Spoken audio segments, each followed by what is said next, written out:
Taxılın xüsusilə erkən inkişafında fosfor çox böyük rol alır. Fosfor kök inkişafına, enerji mübadiləsinə, erkən vegetativ inkişaf proseslərinə birbaşa təsir eləyir. Ancaq torpağa verdiyimiz fosforun hamısı bitki tərəfindən istifadə edilməyə bilər. Torpağın pH-ı, karbonatlı, kalsium səviyyəsi və digər amillər fosforun əlçatanlığına təsir göstərir. Qomatların torpaq və qida elementləri qarşılıqlı təsirinə görə fosforun istifadəsinə müəyyən şəraitdə müsbət təsir göstərir, müəyyən şəraitdə isə mənfi təsir göstərə bilir. Buna görə də başlanğıc fosfor gübrəsi ilə humik maddənin birlikdə istifadə edilməsi bir sıra təsərrüfat sistemlərində maraqlı yanaşmadır və çox gözəl də nəticələri olur. Amma qumatı fosfor gübrəsinin əvəzi kimi təqdim etmək elmi baxımdan düzgün deyil. Taxıl istehsalında ən böyük xərclərdən biri də azot gübrəsidir. Fermer üçün vacib sual budur. Verdiyimiz hər kiloqram azotun nə qədər məhsulat çevrilir? Azotun hamısı bitki tərəfindən istifadə olunmur. Bir hissəsi yuyula bilər, qaz şəklində itə bilər, müvəqqəti olaraq bitki üçün əlçatmaz hala keçə bilər.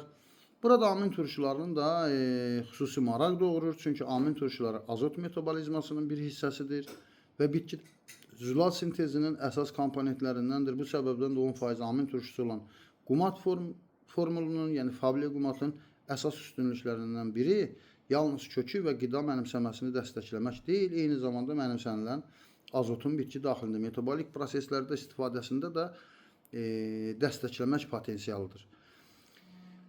Başqa sözlə, məqsəd daha çox gübrə vermək deyil, verdiyimiz gübrədən daha çox məhsul almaqdır.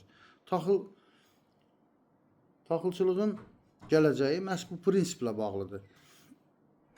Qumat yalnız torpaqdan deyil, müəyyən formulları yarpaqdan da tətbiq edilə bilər. Bu nöqtədə Fable qumatda olan 10% amin turşusunun əhəmiyyəti daha da artır. Və 25% fulfik asid olması xüsusilə bu preparatın yarpaqdan tətbiqini tam olaraq dəstəkləyir. Yarpaqdan tətbiq olunan amin turşuları bitki tərəfindən nisbətən sürətlə mənimsənilə bilər və xüsusilə stres dövrlərində biostimulyator rol oynaya bilər amin turşusu hesabına. Bu tətbiqin məqsədi fotosintetik fəaliyyətin dəstəklənməsi, vegetativ inkişafın qorunması, stresdən sonra bitkinin bərpasına kömək. Bilirsiniz ki, herbisid tətbiq olunur bütün taxıllara. Ondan sonraki bərpaya kömək eləyir. Qida elementlərinin istifadəsinin dəstəklənməsi, amin turşularının birbaşa metabolik proseslərdə istifadəsinə şərait yaratmaq kimi bir çox faydası ola bilər. Taxılda hansı mərhələlər daha vacibdir? Mən taxılda qumat tətbiqini bir dəfə verilən məhsul kimi deyil, bitkinin inkişaf mərhələsinə uyğun düşünmək daha düzgün hesab edirəm. Birinci mərhələdə toxum və örkən köklənmə dövrü. Birinci məqsəd güclü başlanğıc və güclü kök yaratmaqdır. Bu mərhələdə humik maddələr kök sisteminin formalaşmasını dəstəkləyir. Amin turşuları isə yeni toxumaların formalaşmasını və erkən metabolik proseslərə əlavə dəstək verə bilir. İkinci mərhələ kollanma dövrüdür ki, bu dövrdə də kök sisteminin gücü, kolların sayı, azot qidalanması, bitkinin gələcək sümbül potensialı formalaşır. Kollanma mərhələsində humik plus fulfik plus 10% amin turşusu və eyni zamanda mikroelement qarışığı kombinasiyası xüsusilə son dövrlərdə tətbiq olunan müxtəlif preparatlarla qarışdırılıb tətbiq olunan çox maraqlı tətbiqdir və çox gözəl də nəticələri olur.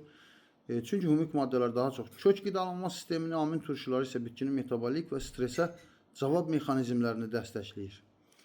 Mikroelementlər isə mayalanmasında, kollanmasında rol alır, xəstəliklərə müqavimətində rol alır. Ona görə bu tətbiq artıq geniş yayılır. Söz yox, fermerlər bunu 3, 4, 5 preparatla bəzən hazırlayıb tətbiq edirlər.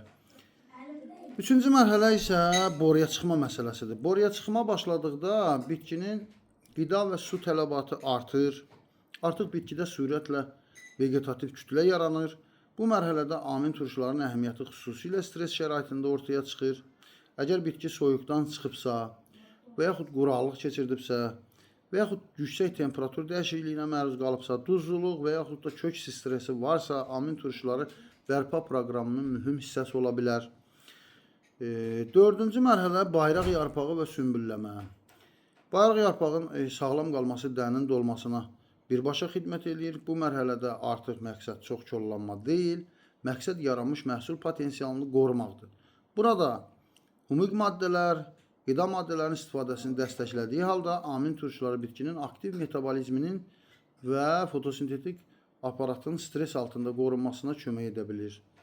10% amir turşusunun da taxılda xüsusi rolu var. İndi isə məhsulumuzun mühüm üstünlüklərindən biri olan 10% amin turşusu üzərində ayrıca dayanmaq istəyirəm. Amin turşuları bitkinin həyatında fundamental maddələrdir. Zülallar amin turşularından qurulur. Fermentlərin böyük bir hissəsi zülal mənşəlidir. Bir çox fizioloji proses amin turşuları və onların törəmələri ilə əlaqəlidir. Bitki normal şəraitdə amin turşularını özü sintez edir. Amma bu proses enerji tələb eləyir. Stres zamanı isə bitki üçün enerji daha qiymətli olur. Məsələn, soyuq, şaxta, quraqlıq, yüksək temperatur, duzluluq, herbisid tətbiqi, kök zədələnməsi zamanı bitkinin metabolizması dəyişir. Belə şəraitdə xaricdən verilən amin turşuları bitki üçün əlavə metabolik dəstək rolunu oynaya bilir. Bunu fermerlərə sadə şəkildə belə deyim, izah etmək üçün qumat kökün qidalanmasını dəstəkləyirsə, amin turşuları bitkinin daxilində gedən proseslərə əlavə dəstək verir. Bitkidə isə bu iki istiqamət daha kompleks biostimulyator təsiri yarada bilir. Və eyni zamanda amin turşularının stresdə rolu var. Amin turşularının ən vacib mövzularından biridir stres. Bitkinin stres zamanı istifadə etdiyi mühüm maddələrdən biri, məsələn, prolin kimi amin turşularıdır. Prolin osmotik tənzimləmədə, su itkisində, stres reaksiyalarında iştirak eləyir. Digər amin turşuları da enzimlərin, zülalların, xlorofil və müxtəlif metabolitlərin sintezində dolayıyla və birbaşa rol oynaya bilir. Bu səbəbdən 10% amin turşusu olan məhsulu yalnız qidalandırıcı kimi təqdim etmək düzgün olmaz. Onun ən mühüm tərəflərindən biri biostimulyator və antistres dəstək funksiyasıdır.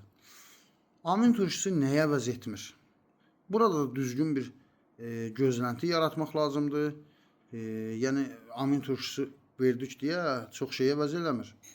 Amma az şey də əvəz eləmir. 10% amin turşusu azot gübrəsini əvəz etmir məsələn. Amma eyni zamanda azot itkisini aradan qaldırır. Fosfor əvəz etmir, kaliumu əvəz etmir, fungisid deyil, insektisid deyil, herbisid deyil. Amma bitkinin qüvvəli olmasını həm insektisidlərə, həm fungislərə azı ehtiyacın yaranmasına səbəb olur.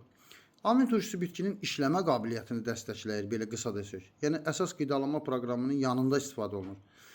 Belə deyək ki, amin turşusu, fulvik asid, humik asid kombinasiyasının məntiqi tətbiq eləyən zaman, yəni bu sizə o məntiqi verməməlidir ki, mən daha heç nə verməyim, hər şeyi vermişim.